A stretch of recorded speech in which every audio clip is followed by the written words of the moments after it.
Got to have the temperature set at a certain level. Lighting has to be perfect. All these good things. You Hey, must that's understandable. It's your work area. exactly. Well, you must do a lot of. By the way, we have Shiloh Thurman, right? That's how you say it, Shiloh Thurman. Yes, Yep. sir. I love that name, by the way. That's like an all-time cool name. Oh, well, thank you very much. Yeah. How did Yeah, that come my mom about? came up with that. So the story I've always been told is that whenever my mom was in the hospital getting ready to deliver me, she was reading through the Bible, and Shiloh is mentioned in the Bible, and so that name stuck with her throughout giving birth, I guess. Hmm. And whenever I came out, she settled on Shiloh, and my middle name's Christopher, so it's very biblical in nature. Her Yeah. and yeah, so that's kind of where that came from. Have you ever met another Shiloh? Not up until the last probably 3 or 4 years. And in the last 3 or 4 years, I've actually ran into about four of them. Hmm. Older guy? Yeah, it just kind of, there's been one other guy and two other women Oh, yeah, I that never have even that thought name. about that. Yeah. Whenever I was growing up, um, in the, so I was born in '84. So it was probably the late '80s or the early '90s. There was a book that came out called Shiloh, and it Hmm. was very popular in elementary school at the time. It was about a dog. So from that point up until I was probably my late 20s, early 30s, had never met another Shiloh. And then in the last several years, it's been a more common instance to run into people with that name, I guess. They all read the book. Yeah, I think so. Their The, parents or the something, dog book, maybe. not the reverse, the God Mhm. book, right? So Right. Yeah. funny.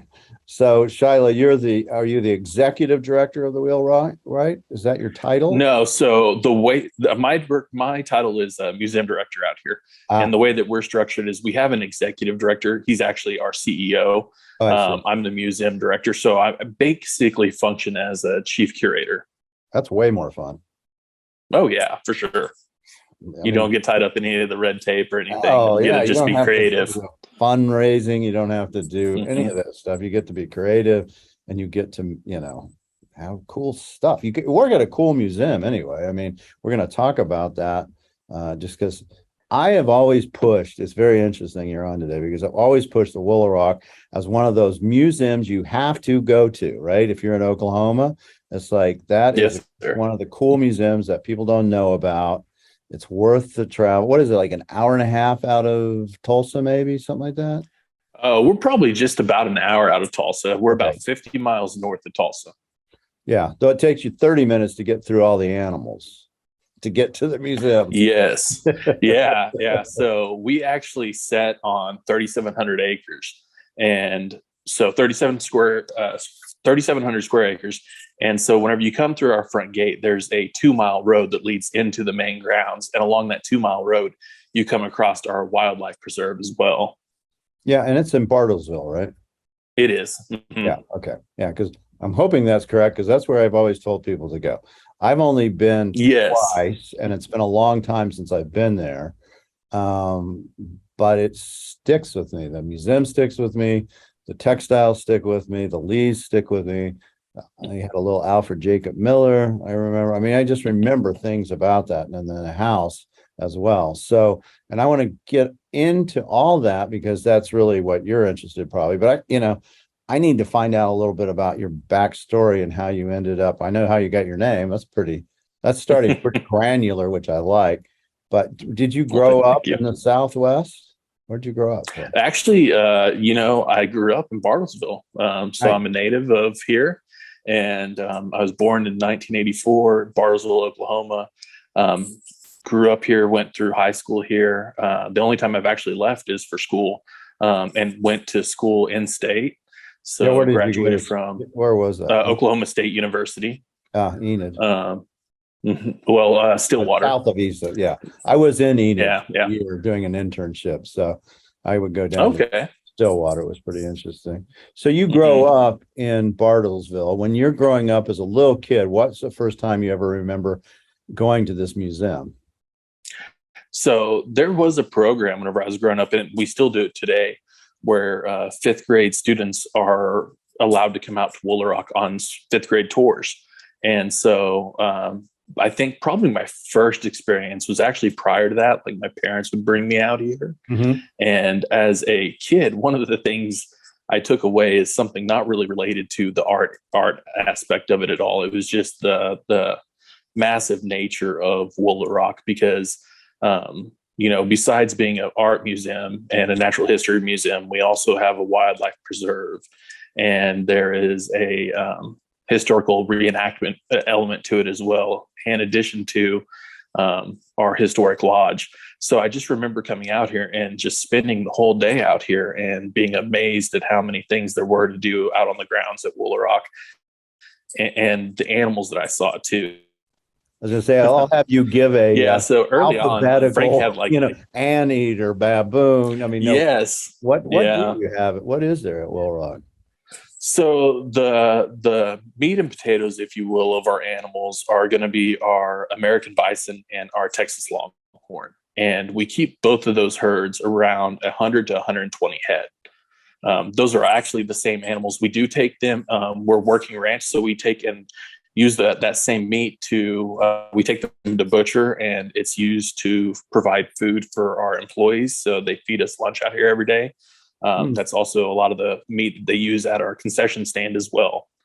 Besides that, though, we also have a good sized herd of elk, about 30 to 40 head of elk. Mm-hmm. Then we have the random assortment of water buffaloes, zebras, tar goats,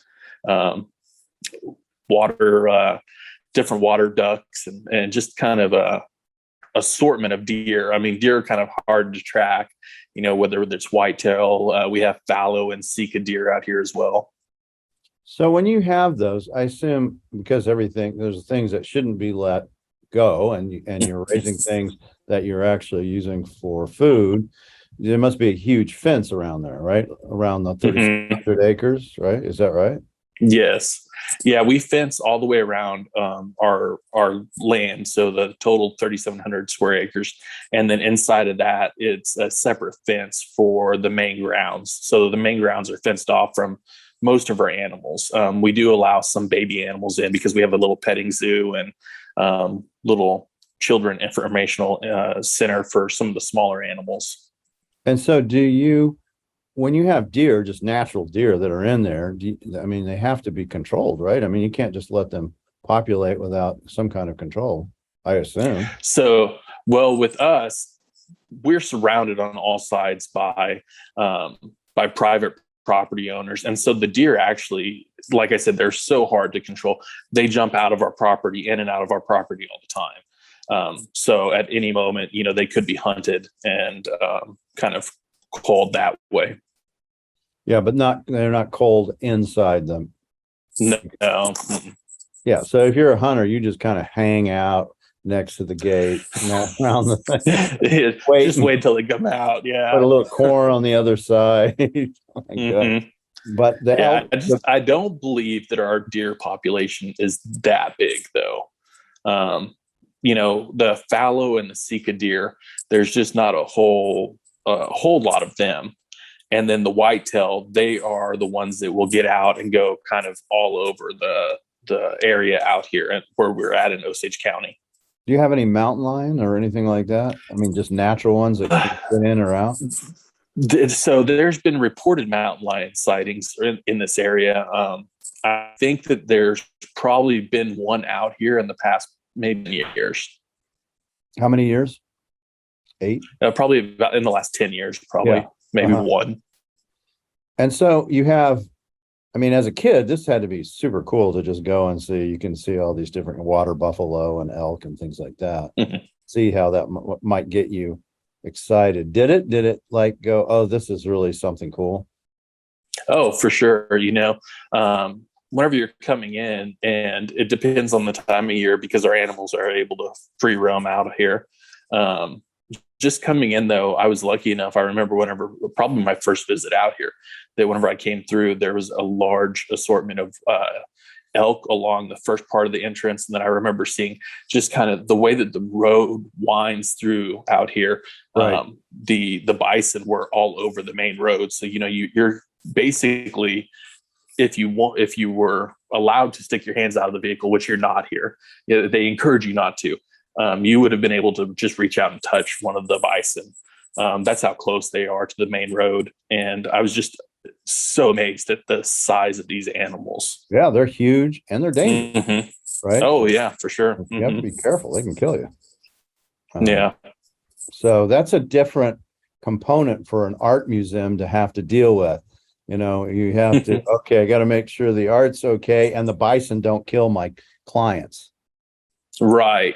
And that's something that, you know, as an organization, we have 32 employees. And really, the museum side of that is one of our smallest staffed areas. We only have 4 employees for the whole museum. But it's because of the fact that we have a wildlife preserve. You know, there's, I believe 8 employees on what we call the ranch crew. They kind of oversee the animals and their care and their feeding, things like that. And they're eating. Yes. Yeah. I mean, because you're, and that's a year-round job, 24/7. You're culling the herd periodically, right? So yeah, that yes. And does that help pay for the budget for when you cull things like that? Can you sell it to other places, or is it just for self-consumption? We do sell a little bit, but it doesn't really help cover any cost, really. Yeah. It kind of is a wash almost for us.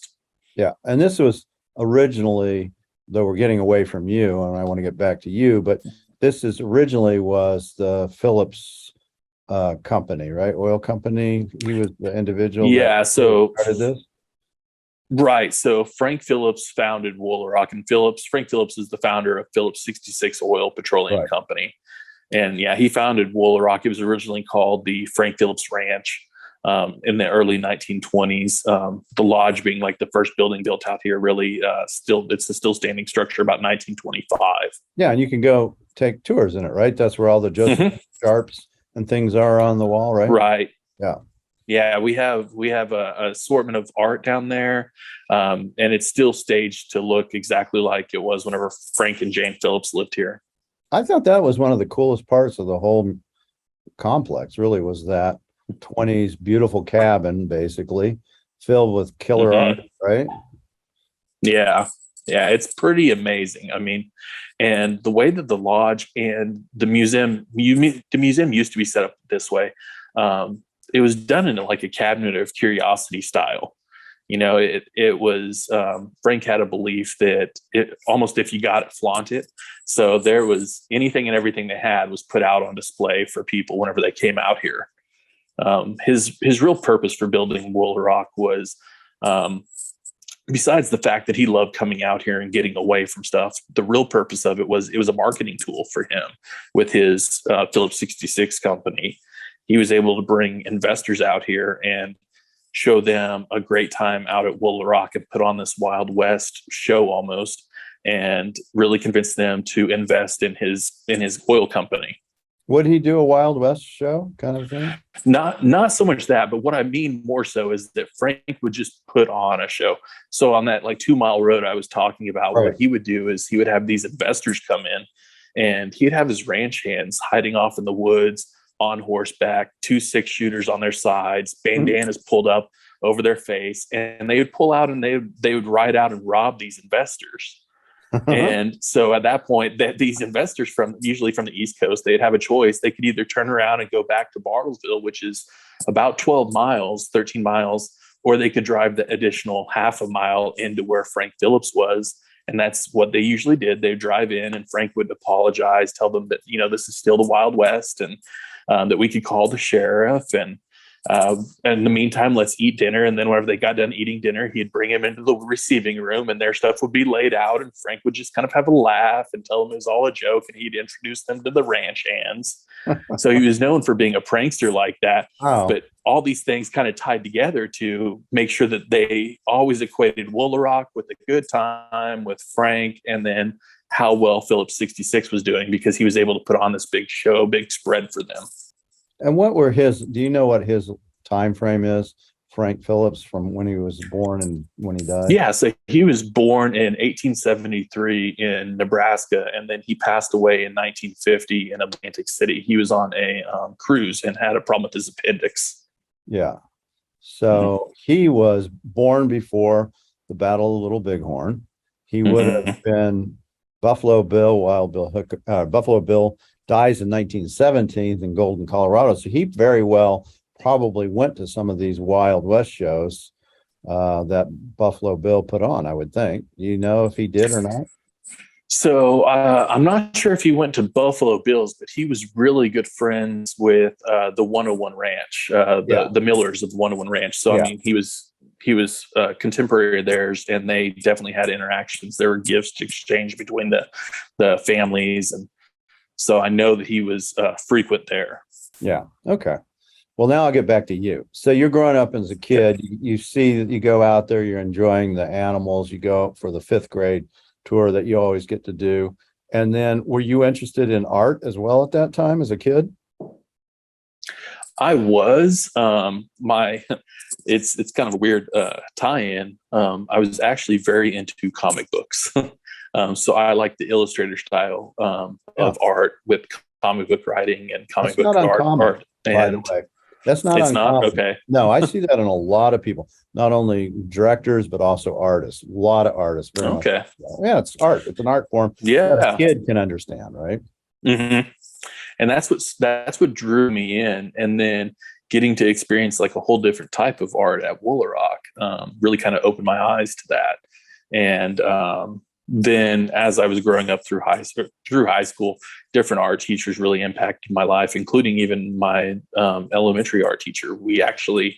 I actually just did a project with her. She was my elementary art teacher, and now she's teaching art at the high school here.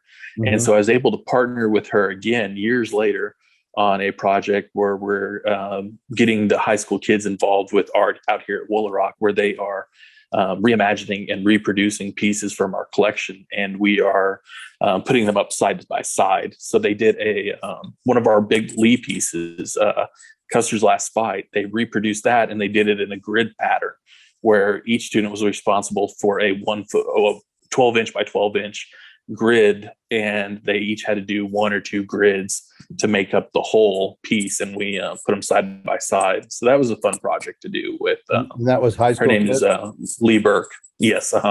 Yeah. And Bartlesville has how many people live there's just under 40,000. I think we're at like 38,000 or something like that. And so what did your folks do? What were they doing in Bartlesville? So my dad was a machinist, worked at a machine shop here locally called Adams Manufacturing. And my mom was a banker, worked for Plaza Bank, who was later bought up by Bank of Oklahoma. Mm. And so you're interested in art. You're probably winning some awards when you're in middle school and high school for art too. Were you doing any of that? A little bit, not as much. So my interest for a time period anyway actually shifted over to history. So I got really inspired by some of my history teachers that I had growing up as well. And so I got very involved with that. Plus my grandfather was kind of an amateur historian as well. And so was my great aunt. And so they had a pretty big impact on me wanting to pursue, a little bit more future in the history industry. Mm-hmm. And so I didn't know if I wanted to do historical interpretation or if I wanted to work in a museum at that time. I knew I had a passion for art, but I did not know exactly what I wanted to do with that moving forward. And so when you get through with high school, what were you thinking you were going to go into, or what did you go into? So started going to college at Oklahoma State University, and really I knew I ended up getting my bachelor's in history. Mm-hmm. and history. And so I kind of went that route to get where I am now. And so whenever I was coming through the museum, I actually rose through the ranks and became a curator of collections. So I'm more focused on the historical side of our collections, and kind of kept the art as a secondary almost for me. It helped me progress through the ranks here a little bit quicker, honestly. Yeah. And so when did you become the director of the museum? So that would have been in about 2015, I think 2015, 2016. I actually, after I got done with all my school, came into the work industry, and it was probably 2009. Mhm. And the jobs weren't there. It was hard finding work, and so I actually worked for about a year on a soybean farm. All right, tell me about that. What were you doing? What were you doing there? Plowing, I harvesting? was plowing, planting soybean. I was helping him with his cattle, just kind of trying to almost make ends meet for a time period. And I was putting my application in places, and got introduced to Woolaroc CEO at the time, and they didn't really have a position open during that time. But we, through conversations, we kind of landed on the fact that they wanted me to come on here, but they didn't have a position open. So basically they brought me on and split me between working for the maintenance side and working with being almost the secretary here for a time period, with the understanding that as positions opened up, I would climb through the ranks. And so worked in that facility for a couple of years, and then eventually moved up to office assistant once that position became available. A couple more years, then came curator of collections, and then did that for about 2 or 3 years, I think. And then the museum director at the time retired, and the position became available. And so threw my hat in the ring and was named his successor. So yeah, that ring was kind of just climbed all the way through the ranks here and experienced everything. I was going to say that ring was pretty small, because not too many people have gone secretary, done the maintenance, done all these different components. You knew the entire museum, you knew everybody in the whole areas. You know, I wouldn't have wanted to been competing against you for that particular job. Yeah. I mean, my institute knowledge here is pretty expansive. And so, I mean, I think that all of it, kind of plays a factor in the job that I have now. I mean, it allows me to know my facility in a way that probably no one else would be able to know it. Yeah. And so, I mean, I think that really has helped us get to where we are internally. Yeah. So when you're working on that soybean farm, and you're probably mid-20s, right about then? Yeah. Right. What were you thinking? I think I was, probably definitely early 20s. Yeah. Well, I was thinking at some point this has to get better. Yeah. You're thinking maybe my I mean, it was definitely I was thinking, I hope my student loans don't come due anytime soon. I bet. Yeah. What were your mom and dad saying to you when you were like, okay, I got this history degree, I'm doing soybean right now? So Phillips 66 was headquartered in Bartlesville for a long time. And by the time I graduated, they weren't headquartered here anymore, but they still have a very strong presence. And I was being encouraged, I guess you could say, to go and work at Phillips. And I knew that wasn't the industry that I necessarily wanted to go into. Right. But I knew myself well enough to know that if I went into that industry, I might not go and pursue anything else. I might try to get in there and do as well as I could and stay engaged. So I really wanted to hold out and try to find something in my field. And Woolaroc was my number one choice. But I knew that it was people, the retention rate out here is extremely high. So a lot of my contemporaries have worked out here for 20, 30 years, and they start out here and they retire out here. So I already knew that there was not any positions available out here, but I just kept after it. Why was it so important for you to be at that museum? What was it? Honestly, I feel like it's one of the best museums around here, because it not only touches on there's a lot of natural history museums around here. There's a lot of art museums around here. I just feel like Woolaroc is something for everyone. And I really wanted to be able to have my hands in a little bit of everything out here. I knew that the staff was a small staff, so I knew that I would get to work on things that not a lot of other people would have the opportunity to work on in similar facilities around this area. So there's been times out here where they'll be short staffed on the ranch side of things, and they will ask for volunteers to come out and help inoculate the bison. So I've actually gotten to go out and help care for the bison at times. There's plenty of museum side of things that I've gotten to do, but I really enjoy just being able to delve into all the different aspects of Woolaroc as a whole. Must be also Bartlesville must have a great draw for you too. You must clearly love the town in that area for you not to want to go. It does. I have two small children, and Bartlesville has always been a very family-friendly town. It's a great place to raise a family. Like I said, there's a little under 40,000 to 40,000 people here. There's a lot of activities to do with kids, a lot of family-friendly environment. My family's here on top of that. I knew that I wanted to raise a family in Bartlesville. So that was a pretty easy decision for me to stay in this area. Yeah, it sounds like it was a very important part of the equation to me. Yeah, it was. Yeah. My parents were still here. My grandparents are still here. Growing up in this town, I just have so many fond memories of it that it was just an easy decision that I made early on, that I wanted to move back here and continue raising my kids in this area. And they've been able to experience a lot of the same things I was able to experience growing up here, which is pretty special to me. Yeah. Like what kind of things? For instance, I was telling you about that art teacher I had. Yes. So she was my elementary art teacher. Before she became the high school art teacher, she was also my oldest child's elementary art teacher as well. And then after she made it through art with her, then the teachers moved off and went to the high school level.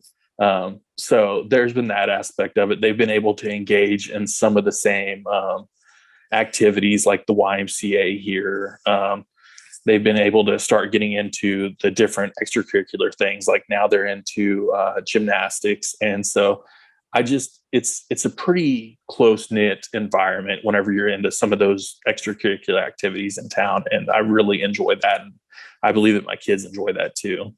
The security. Yes. Mm-hmm. Yeah. And I mean, so my kids are 5 and 9, and whenever they're that age, I mean, you can't really put a price on stuff like that, I feel like. No. So right. No. Yeah. Yeah, I get it. I get exactly why you're wanting to do it. And so your parents finally said, okay, you got this job. Great. You can, you don't have to go look into the oil business. If you want to. Well, it still took them a little while because, I got in and then they're like, oh, well, what are you going to be doing? And I'm going to be splitting my time between secretary and helping with the maintenance staff. Well, what does the maintenance staff do? And so it was this whole conversation, and it still took some time to get them acclimated to the idea that this is what I wanted to do. Right. And that you would succeed. Yes. Yeah. Of course, they probably should have known that anyway, because you don't seem to me to be a guy that's going to give up on anything. No, I can readily admit I can be pretty headstrong. So once I get something in my head, I pretty well will see it through to the end. Yeah. So yeah, they should have probably figured that out pretty early on, but I think that they still wanted to do their due diligence and try to persuade me in case that was still a possibility, I think. Yeah, parents have a tendency to want to do those kind of things. My parents did the same when I was getting out of medicine and going into the art world. They were like, oh, keep your license kind of thing. I get it. Yes. But, at the same time, parents should probably understand, this kid is going to probably succeed. He's clearly good at this. He's taking this job and he wants this is what he's going to do. Probably he might even end up as the director, what you did. Yeah. Yeah. It's interesting. You might enjoy listening to Tom Figarelli's podcast. He's the I was listening. Yeah. There's a Yeah, I was similar listening to theme that here earlier between today. you and Tom. There really are. Like the hometown theme. Yeah, I picked up on that. Yeah. Very interesting story. Yeah.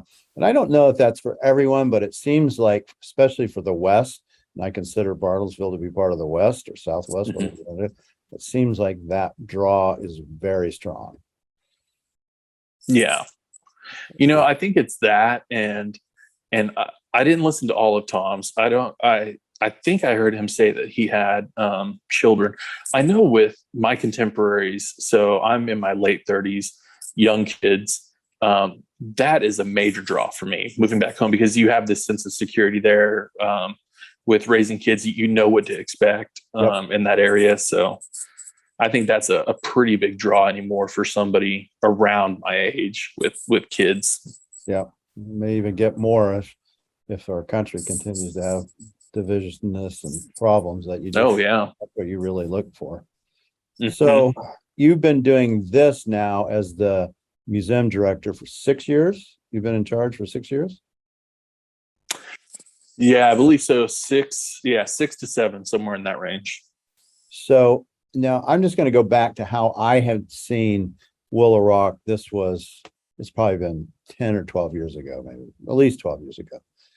And I remember thinking, this is a great museum as far as the material. You had like a first phase cheese blanket, a second phase cheese blanket.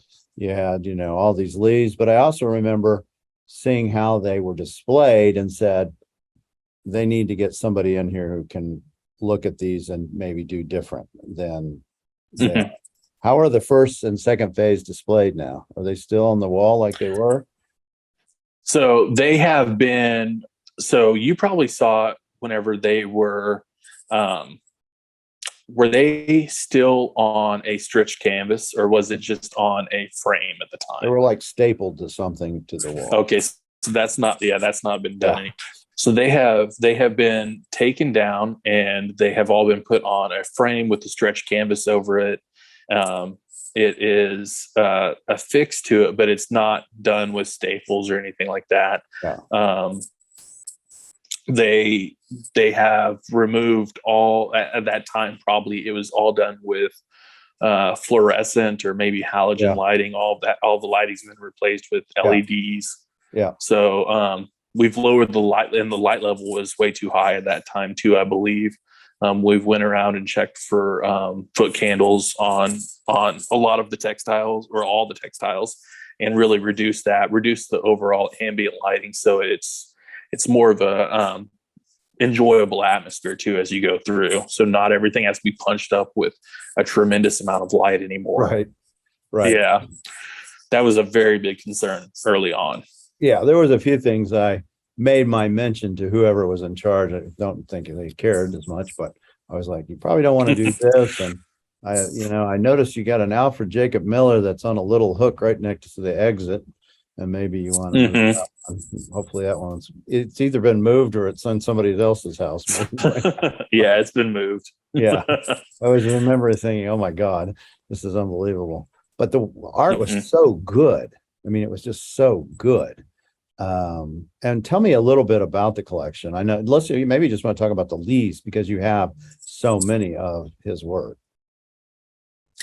Yeah, I mean, so, along with the Leighs, we do have a very robust collection of Frank Tenney Johnson, Burning House, Cows, Nikolai Fetchin. Yeah, Sharp. We have a really good amount of Sharp. But with the Leighs, we do have his large murals. We have 6 of his larger murals, ranging from subject matter from Pocahontas is one of them. There is one that's like a westward expansion scene. One of them is Custer's Last Fight. Most of our collection actually was purchased by Frank Phillips. I would say probably 60% was purchased by him directly. The remainder was purchased by family members, and a few random pieces here and there were donated later on in our existence. But yeah, we have a really good collection of Leighs. We have about close to 30 of Frank Tenney Johnson pieces. Did Phillips know these people? Is that how he was getting them? He definitely knew Leigh. There is a one of the pieces that we have, like I was saying, Custer's Last Stand or Custer's Last Fight by William R. Leigh. There is documentation between Frank and Leigh whenever Frank bought the piece, because Frank purchased it through a gallery and he purchased it sight unseen. I think he purchased it with 2 other Leigh pieces at the time. Mm-hmm. And it was delivered to the museum. And this is back in the day whenever Frank had the museum open only by appointment. And he received the piece, and it was here for maybe a month before Frank actually laid eyes on it. And in the scene, one of the horses, it's a black horse, but it's daytime, it's been sweating. And so, with light placement and sweat on a black horse, it can look purple, in real life even. And so Frank had some visitors in here, and he sees this piece for the first time ever. And the visitor says, "Oh, Frank, I didn't know you were fond of purple horses."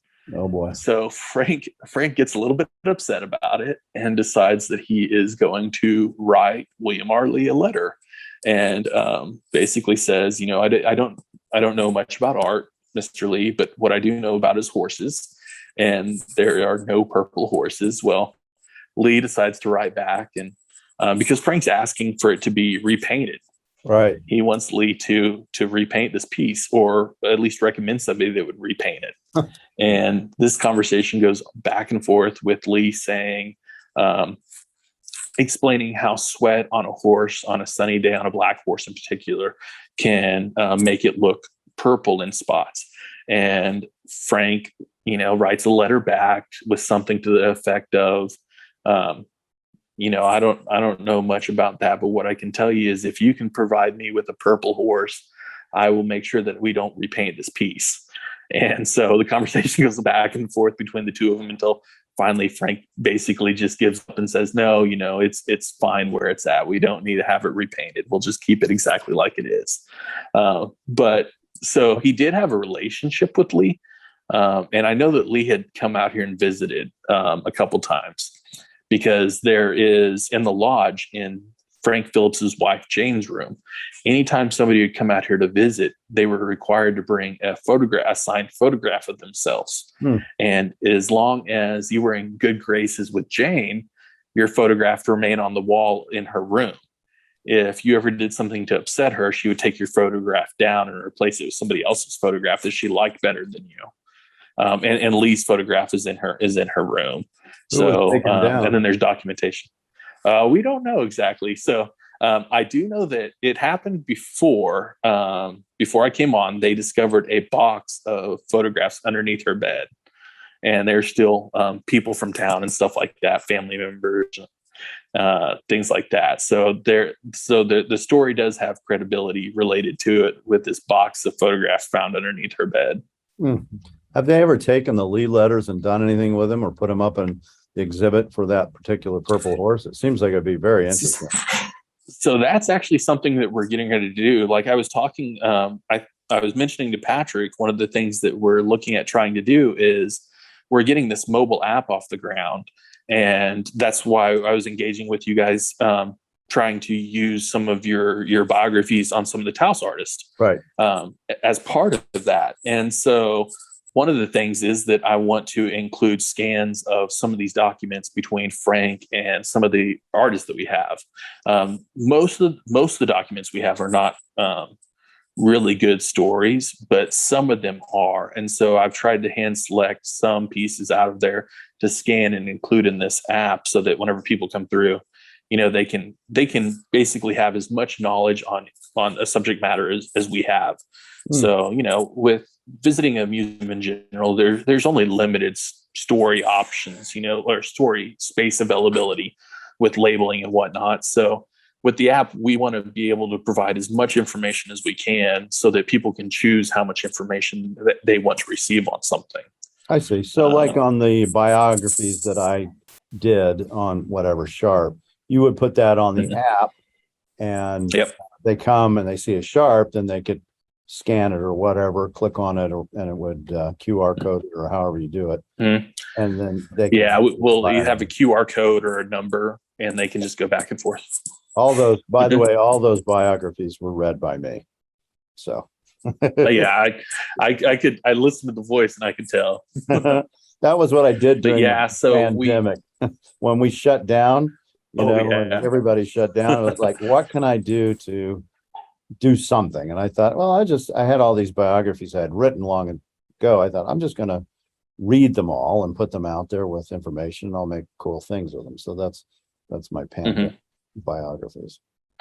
Well, I mean, it was a great project. It's very, very informative. So, I think that's going to be another aspect that are like what we're not able to do here for the most part is be able to present things in a way that is, I think museums struggle with presenting things in a way for everyone to learn. I mean, it's very easy to just put a label up.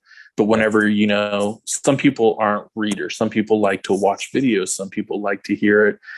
The more ways you can present the information to somebody, the more able they are to retain that information, I feel like. Right. So, and also it'll get if you do something, to help get your name out there. I assume you're a young guy, you're still in your 30s. I assume that's one of your goals is to try to let people know about your museum that might not know. Right. What all are you doing in that form besides the app that you're doing for the in-house museum? What else are you guys doing? So we started doing a national art show every 2 years.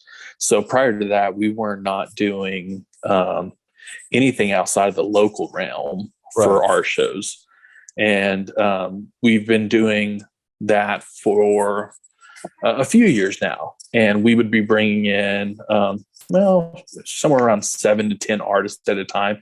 And it's retrospective and sell. Right. So we usually do about half retrospective pieces, half sell, somewhere in that range. And it's been actually pretty successful for us in the past. And we're looking at continuing it on going forward too. Yeah. Well, so our next one is actually know that. I think some of our artists done. I think maybe Josh Elliott did it, maybe Ray Roberts and Matt Smith. Maybe I know there was. Yeah. So and I mean, we've been blessed with the artists that we have. They've been fantastic to work with, and they've sold really well here. So we're looking at continuing that on. And so our next show is actually next year in 2023. But the one after that for 2025, it kind of coincides with our 100-year anniversary here at Woolaroc. So we're looking to, on that show, and I know it for us, that's a ways out, 2025, but we're looking at doing something pretty special for that show. So do you do shows besides the contemporary artists that you're doing every 2 years? Are you doing shows as well with your collections or with other people's collections and things like that? We have started ramping that back again. We're actually doing a show coming up beginning of next year with a local patron's art collection. This gentleman lives in Ponca, which is not too far from us. It's about an hour and a half from us. Right. And he has a very large art collection. So we're going to be showcasing several of his pieces in one of our buildings out here. Actually doing a rotational show with some of his pieces. So we're constantly getting in new pieces from his collection. And I've got a couple other people lined up on tap to be next in line for that as well. And then we are looking at starting to do solo shows again. So that's something we haven't done in quite a while, and really trying to include that moving forward. And a solo show, would that be of a living artist or somebody's work, or is that a deceased work? I would prefer that we do it with a living artist, because I feel like our collection is pretty robust in the non-contemporary nature of it.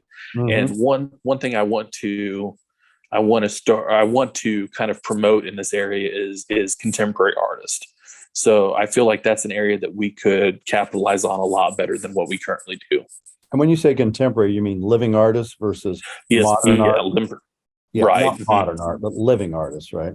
Right. And how big is the museum? Yeah, and I mean, We're at 50,000 square feet. We have about 40,000 square feet of display space. Mm-hmm. And does that include the cabin area or not? No, the cabin is separate.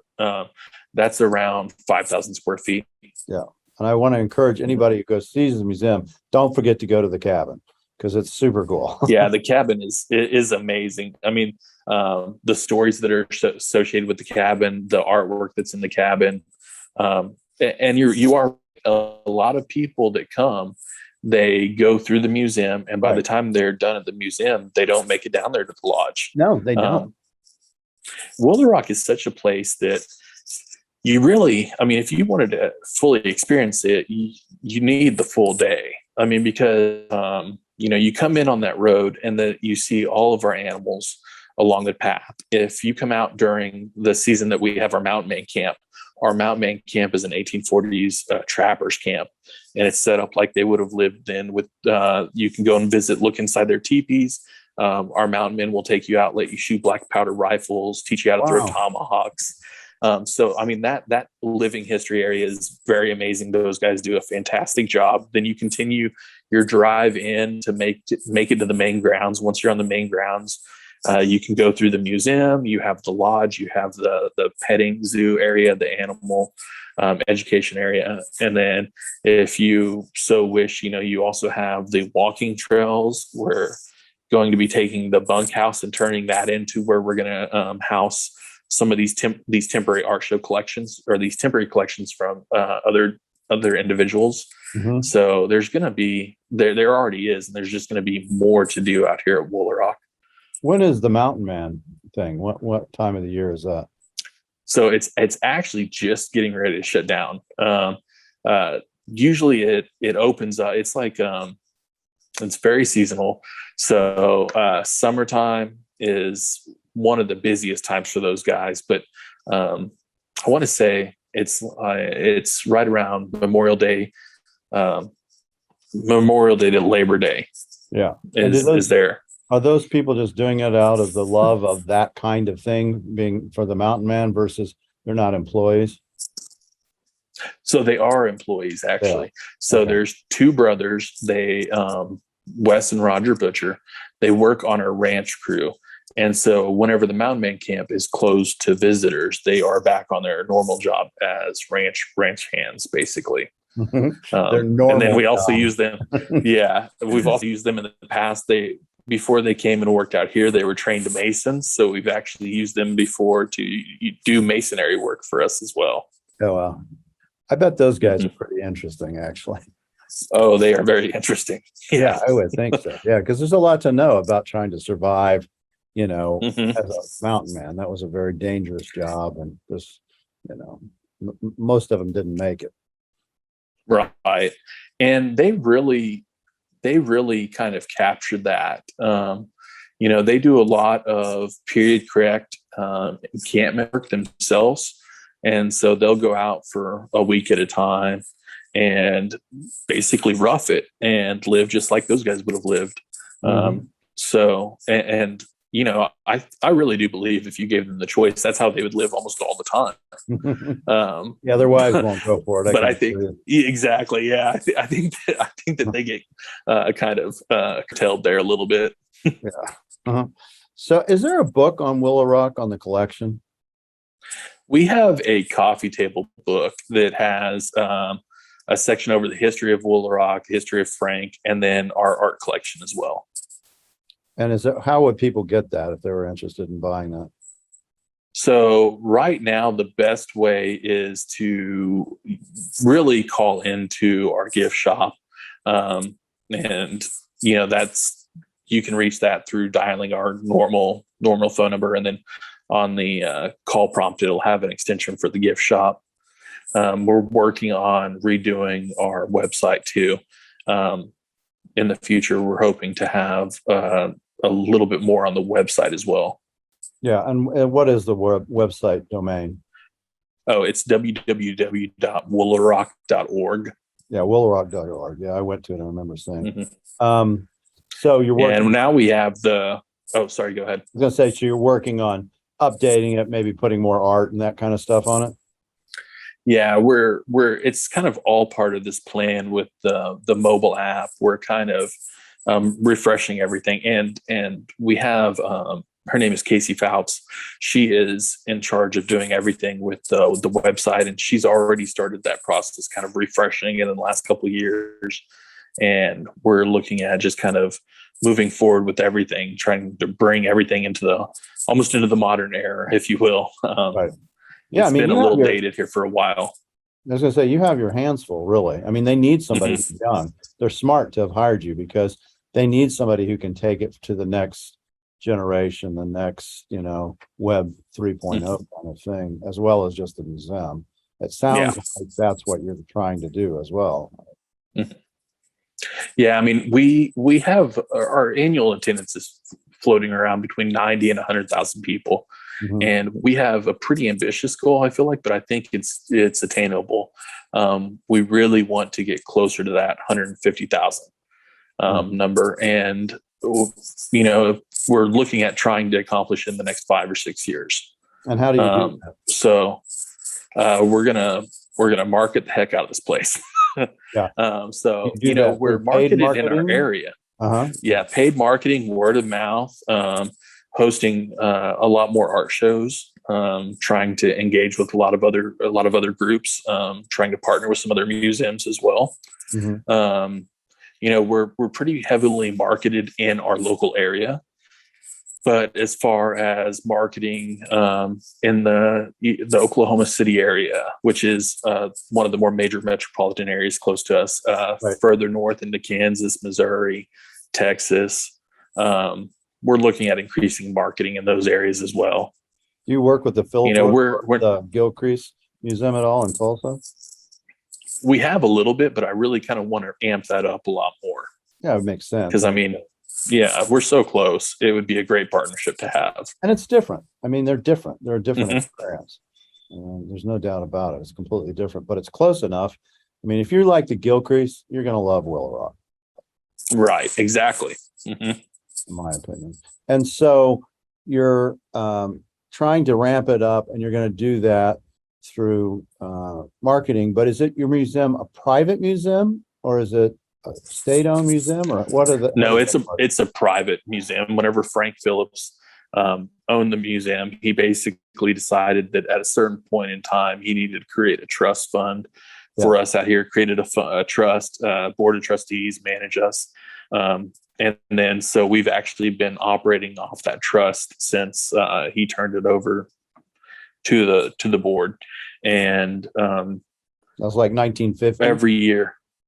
It was a little bit before that. It was in the 40s. Yeah. He did that towards the end of his life, but he knew that he needed to do that and kind of get it completely separate because he didn't want there to be any tie-in to necessarily his family or to Phillips 66. He wanted to be a standalone entity.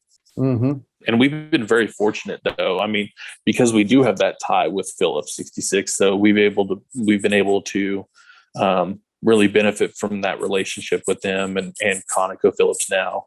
Mm-hmm. So, having that relation through Frank with them has been fantastic for us. Do you take in new pieces? In other words, can people donate to the museum, or do you actually do acquisitions? Both. So we do take in new pieces. That pool has been fairly small for the last probably 5 or 10 years. Mhm. With the economy, not as many people are wanting to give things away. Right. We do have an acquisition budget.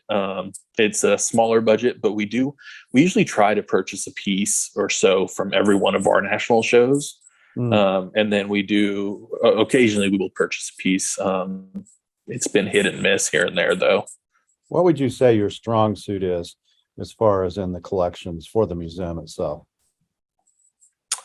Well, if we're talking art, I would say, honestly, I would say our collection of Frank Tenney Johnsons, because we have so many of them, and they span whether it's his nocturnes or his day paintings.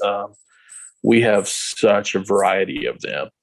Like I said, we're around just under 30. I mean, and having those side by side whenever you're able to look at them all in a run. it's pretty breathtaking.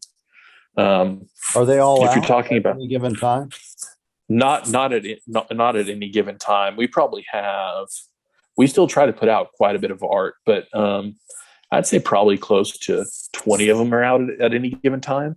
Mm-hmm. So the majority of them for sure. Mm-hmm. Yeah. So you could have a show just on Frank Tenney Johnson. Yeah. There's occasionally I'll have one set up where it's a good sampling of his nocturnes and day paintings, and there's probably 14 or 15 of them on display in a long run of them. Sounds like something you guys could use as negotiation power with other museums, Yeah, and that's one of the things we're kind of talking about. 30. I mean, Tucson Museum of Art. I'd love to see all your, your Frank Tenney Johnson's here for 5 months or 3 months or whatever, just to get to see him, and it gets the name of your museum out there as well. And right. So I'm sure you've thought of all these things. This is not new. Well, no, it's definitely, it's nice to hear though, because, it's nice to know that we're on the same wavelength as what other people are thinking too, so that's something that we have definitely been interested in doing, is kind of creating a partnership with other people on potentially trading out pieces occasionally, to kind of get new art in here for our patrons to enjoy and experience. Yeah, and you have some very strong blankets. I know that. I remember the blankets. I can't say whatever else you have, but I just remember that you had some great Navajo blankets. Yeah, we do have that first phase that you mentioned. Several other chief blankets, and then we do have kind of a varied assortment of other Navajo blankets as well. Yeah. Some Germantown. I think we have a couple. I think we have a couple Gray Hills. Yeah. And so, what's next for you guys? Do you have anything coming up you'd like to just let my audience know that they might be able to come see? So right on the horizon, we have partnered with the Women Artists of the West to be hosting them out here occasionally. They're going to be doing plein air paintings on the grounds, but they're going to host their national show out here in 2024, in March of 2024. Prior to that, we're having our national art show here in October of 2023. What's that? And then that's the one where there's going to be 11 artists. It's the retrospective and sell that I was talking about earlier. I'm not sure if I can. Yeah, if you can identify. I'm pretty sure they've been submitted. I would need double check first. Yeah, got it. I don't want to put you in a bind. You know how that goes, right? Invited or vice versa. But that's in October of 2023. Yes, sir. Yep. Next year. Yeah. So if they aren't cemented in yet, they are very close to being cemented in. Yeah, I got it. So that's kind of what we have on the horizon. Oh, go ahead. Shiloh, anything else you would like to talk about or say about you and your museum as we kind of wrap it up? I don't think so. I mean, I just encourage anyone that is in the area to stop by. I think you said it earlier, we're kind of like almost a hidden jewel. And I think that anyone that ever comes out here would be pleasantly surprised, and it is definitely worth an all-day visit. Yeah, I think Frank Phillips had a saying that anyone that he ever got to come out to Woolaroc, he could sign any agreement with a visit out to Woolaroc, basically, because it's such a place that just captivates people whenever they come out here. Yeah. So yeah, it did. It's definitely worth the visit. And I've gone more than once, so that tells you something right there. If you come out again, Mark, just please let me know, and I'd be happy to show you around, some of the areas and stuff. Oh, definitely. I actually like the animal part too, quite frankly. So, I mean, to me, that's as well. It's not just the art museum. I think the animals are very interesting and unique, and anyone who's close to a big bison has a new respect for what native peoples had to do to survive, and they're big beasts and they're amazing animals. Right. So, and like I said, they're dangerous. They can be. So, For sure. Yeah, I mean, you hear about stories all the time at like Yellowstone. Oh yeah, going Of out. visitors getting gored or thrown. Yeah, yeah, just silly. Well, thank you very much for coming on. And if we can help you, let me know. I love your museum. I've always been a fan of it. I think small museums like this are terrifically important as a regional resource for people, because without those museums, how do you ignite individuals like yourself? I mean, you were ignited from this museum, and if you don't have those available, farm kids, ranch kids, people that have a natural aptitude and want to do it, they're not going to see a lane for them, and they're going to, end up in the soybean farm working potentially. And nothing wrong with that. I've had friends that had soybean farms, but it may not be what they were meant to be. And I think it requires exactly, these kind of museums to be able to identify and ignite individuals to go, wow, look at the history, look at the different things, So my hats are off to the Woolaroc, and I thank you for taking the time to come on the program today. Well, thank you, Mark. I really enjoyed it, and I appreciate you asking.